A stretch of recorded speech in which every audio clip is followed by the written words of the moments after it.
Hello guys, good morning. I am Atul Kumar from Allen biology classes online. चलिए यहाँ पे genetics देखते हैं। 12th पोर्शंस के बारे में बात करेंगे और सबसे पहले बात करेंगे कि यहाँ पे एक हिस्सा तो तकरीबन ख़त्म कर चुके हैं। अब थोड़ी सी जो है लॉ ऑफ इंडिपेंडेंट असॉर्टमेंट की जो एक्सेप्शन है उस पर बात करेंगे। जहाँ तक कि लिंकेज और क्रॉसिंग ओवर के बारे में बात करेंगे, तो उससे पहले आपको बात करना पड़ेगा कि भैया हमने वहाँ पे जीन के बारे में बात करें और मतलब कि पोस्ट मेंडेलियन के कंडीशन में। तो अब हमें जो है थोड़ा सा क्रोमोसोम के कंडीशन में क्रोमोसोम के लिए बात करनी पड़ेगी कि क्रोमोसोम मतलब कि क्रोमोसोमल जो इनहेरिटेंस है उसके बारे में बात करेंगे। तो उसमें अपन देखेंगे क्या, क्रोमोसोमल थियरी ऑफ इनहेरिटेंस। किसको देखने वाले हैं? क्रोमोसोमल थियरी ऑफ इनहेरिटेंस, याद रहेगा, क्रोमोसोमल थियरी ऑफ इनहेरिटेंस।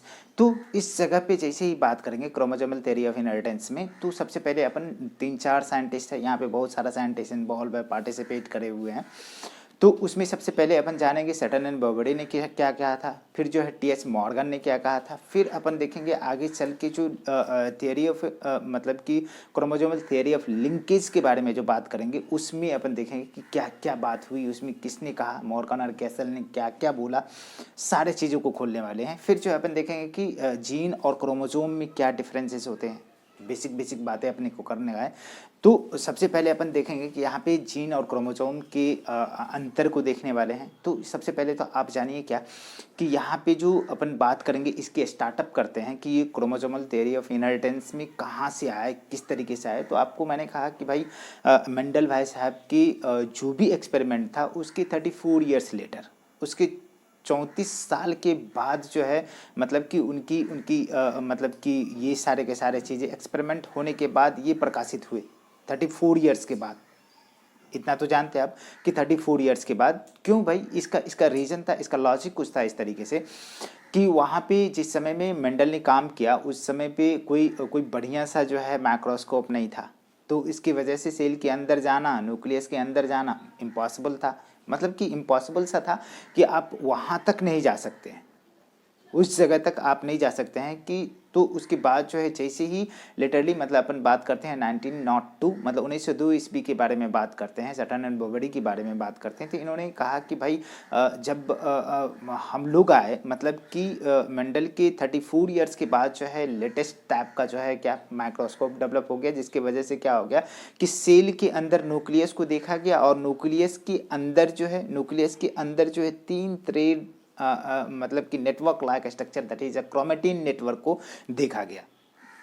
तो कहा कि भैया ये चीज़ें देखा गया और उसके बाद जो है मियोसिस माइटोसिस इसकी जो है डिटेलिंग करी गई। कहा कि सेल डिवीजन के दौरान क्या होता है कि न्यूक्लियस के अंदर जो क्रोमेटिन थ्रेड होते हैं, ये थ्रेड जो है कंडेंस होकर के क्रोमोसोम बन जाते हैं और कंडेंस्ड होते हैं तो ये क्रोमेटिड्स के रूप लेते हैं। अरे समझ में आता है कि नहीं, मतलब कि क्रोमेटिड्स के रूप लेते हैं। तो बिल्कुल आपको दिखता होगा कि ये सारे के सारे चीज़ें जो है कहीं ना कहीं आपको आपको रिसेंट टाइप के माइक्रोस्कोप के आने की वजह से हुआ।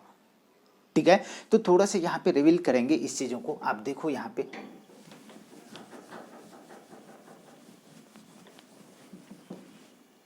दिख रहा है,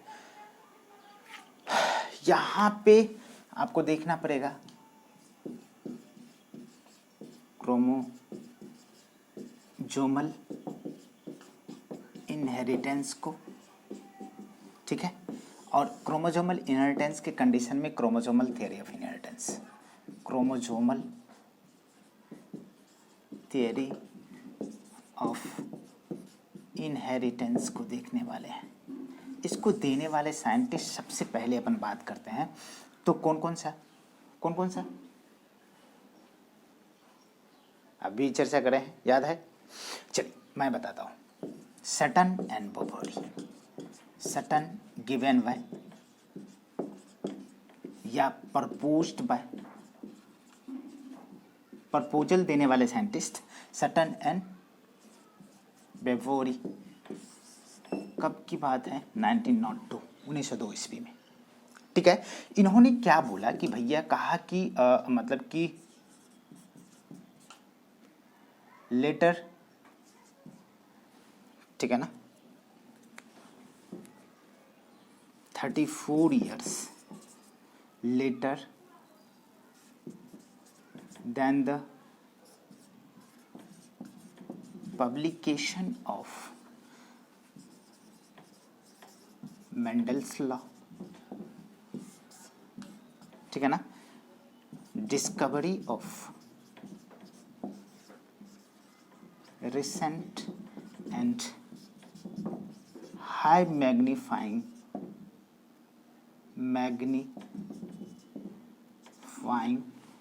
ठीक है ना माइक्रोस्कोप। इसकी वजह से, इसकी डिस्कवरी होने के वजह से लोगों ने क्या देखा कि सेल है और सेल के अंदर न्यूक्लियस तो देख ही लिया था, लेकिन इसको क्रोमेटिन नेटवर्क को लोगों ने नहीं देखा था। कहा कि ये बेटा क्या है, सेल है और सेल के अंदर क्या है, न्यूक्लियस है, डेंस पार्टिकल। रॉबर्ट ब्राउन ने देख चुका था पहले ही, लेकिन इसको देखने के लिए उनके पास बढ़िया सा माइक्रोस्कोप नहीं था। ये है chromatin thread, chromatin thread, chromatin धागा या क्रोमेटिन नेटवर्क, ठीक है ना, जो बने होते हैं, बाद में रिवील किया कि बने होते हैं न्यूक्लियोप्रोटीन के। और ये क्रोमेटिन थ्रेड्स में क्या हो गया, कंडेंसेशन हुआ, तो ये क्या बन गया, thick and short rod like structure, that is chromatid, ठीक है ना। और इसे ही बाद में क्या कह दिया, क्रोमोसोम। इतनी बातें तो पता चला। आफ्टर 34 ईयर्स इसकी सारी के सारी डिटेल डिस्क्रिप्शंस करी गई after the publication of the Mendel's law. यहाँ पे जैसे ही बात करेंगे कि इसमें कहा क्या इन लोगों ने क्या कहा कि मतलब सटन एंड बोबडी ने कहा कि भैया देखो कि after the discovery of microscope there is something revealed in cell divisions. That means कि यहाँ पे क्या हुआ कि सेल डिवीजन में भी बहुत सारी तब्दीलियाँ, मतलब कि सेल डिवीजन को डिटेल स्टडी करी गई। कहा क्या कि ये देखिए, कहा कि देखो after discovery of microscope, best microscope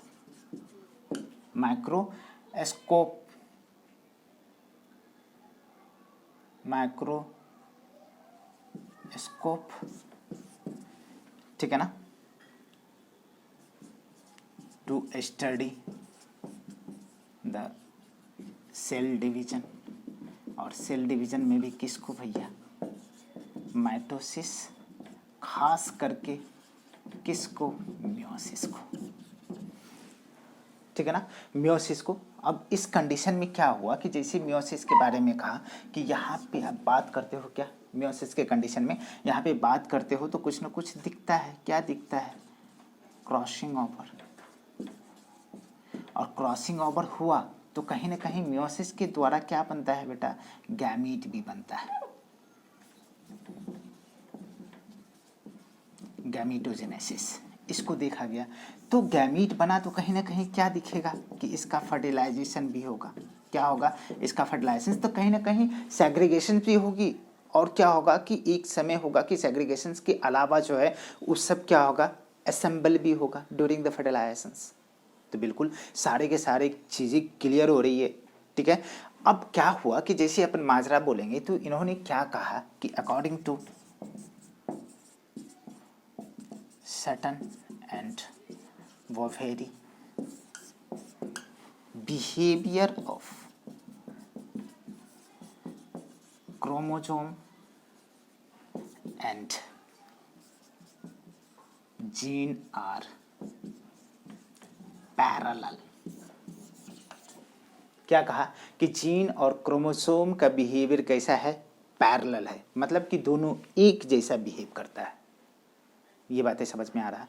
अब इसको थोड़ा सा रिवील करने वाले साइंटिस्ट आए, ठीक है ना। कहा कि ये मानते हैं, सटन एंड बोबडी मानते हैं कि भैया कि जब क्रोमोसोम, जब गैमीटोजेनेसिस के दौरान क्या होता है कि क्रोमोसोम क्या होता है, अलग होता है, तो उसके साथ साथ जीन भी अलग होता है, ठीक है ना। Sutton and Boveri supposed segregation of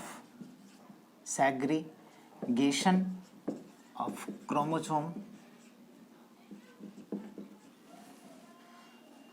is responsible for segregation of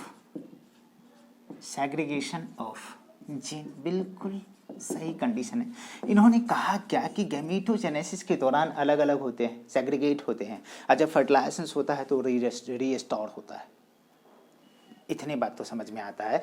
तो क्या ये गैमीटोजेनेसिस के दौरान क्या होता है, सेग्रीगेट होता है। कौन? Gene and chromosome. लेकिन यही बात है कि फर्टिलाइजेशंस के दौरान क्या होता है, फर्टिलाइजेशंस के दौरान